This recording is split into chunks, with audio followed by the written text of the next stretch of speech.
Superman number 5, written by George Perez, art by Nicholas Scott. We left off last issue with Superman finally being confronted by those 3 aliens of fire, ice, and invisible lizard, and them telling him that he was the one who created them as he fades to black.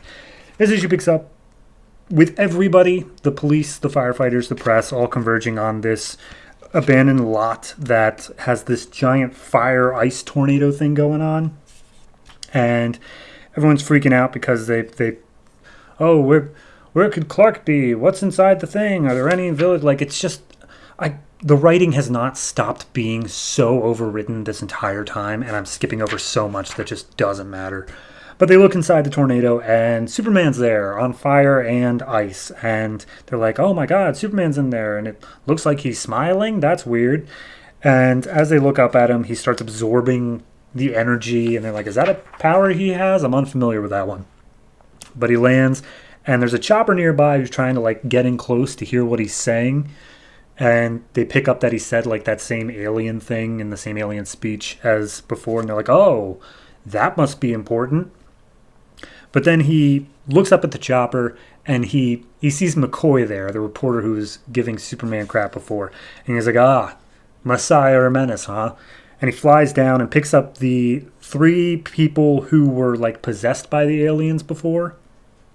And he's like, these citizens require help. I will leave them in your care because I am Superman and I have to go save my city. And off he flies.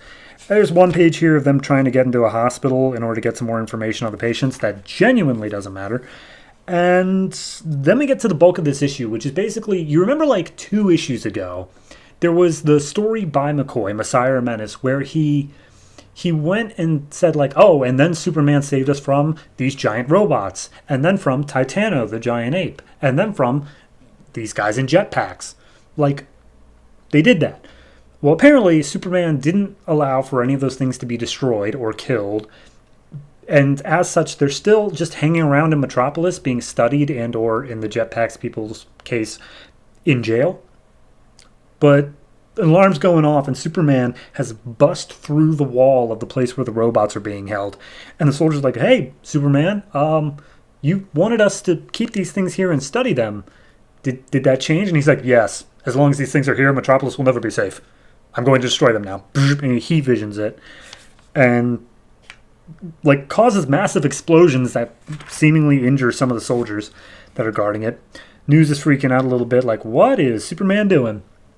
Then he goes to the place where Titano's being held. The scientist there is like, Superman, what? Come on, man, this is a lab. All right, fine, Titano's still here, but, we're still studying him. Can't get anything yet, but, we're trying to be as non-invasive as possible, considering he's a living being. And then Superman's like, so Titano's still alive and there's no change in him doing anything? He's like, well, yeah, I guess that's true. Burp, heat vision. And then, we cut to the inmates, the jetpack gang, are being escorted to a maximum security prison because, as it turns out, Superman's probably going to come and kill them. And the guy who's in charge of the gang's like, Superman would never do that. He had his chance back in the day. He wouldn't do it now. And then they hit a patch of ice, and the truck flips over, and Superman's like, guess what I'm here to do? And he's using this rhetoric, this, you declared victory, asserting that Superman couldn't protect everyone. Such dissident claims cannot be left unchallenged, and shall not be spoken again. And, supposedly kills them. We don't actually get, I don't think we get actual confirmation he killed them. Nope, frozen to death, Superman, icy cold breath. So it wasn't heat vision. They were frozen to death. That's a step up. Anyway, Lois is trying to hack into something. She asked for Jimmy Olsen's help because she wants to be under the table, no one can know about it or ask any questions. And it has something to do with Superman, I'm sure. But meanwhile, while this is going on, McCoy is giving another report on Superman saying, see, I told you he's evil. Let's go interview Superman's longest supporters. And there's the police commissioner who's like, Superman, I'm disappointed, but why are you doing this? I thought we were buddies. And Superman's just, doing things like killing small-time thugs and whatever, not respecting the police that come by. And the mayor steps in. He's like, look, Superman, this can't continue. Please, Please stop. And we cut over to General Lane, who's watching this news report, and he's like, well, Superman's gone evil. Launch the K Squadron. I'm so excited. And then some guy steps in and is like, actually, sir, you may want to look back at that screen. And they look back up, and Superman has bust through the wall of the studio. And he's like, McCoy, I listen to everyone in this city so that I can keep them safe. And I'm not gonna stand for the things you're saying, because it's not keeping this city safe. And he lifts McCoy up through the roof, dangles him over the edge of the Daily Planet, and threatens to drop him. This whole time, Lois is freaking out, trying to call Clark. But, like, the way it's written, she calls Clark in a way that I'm pretty sure she knows Clark is Superman.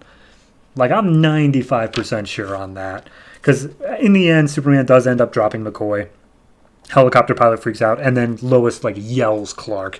And when she does so, Superman's eyes jolt open, and it turns out Superman's actually in, like, the outer atmosphere. He's in space right now, and he's covered in all these tiny little spiders, and he has no idea what he's doing there, and all he can do is hear Lois's voice and wonder, like, what's going on?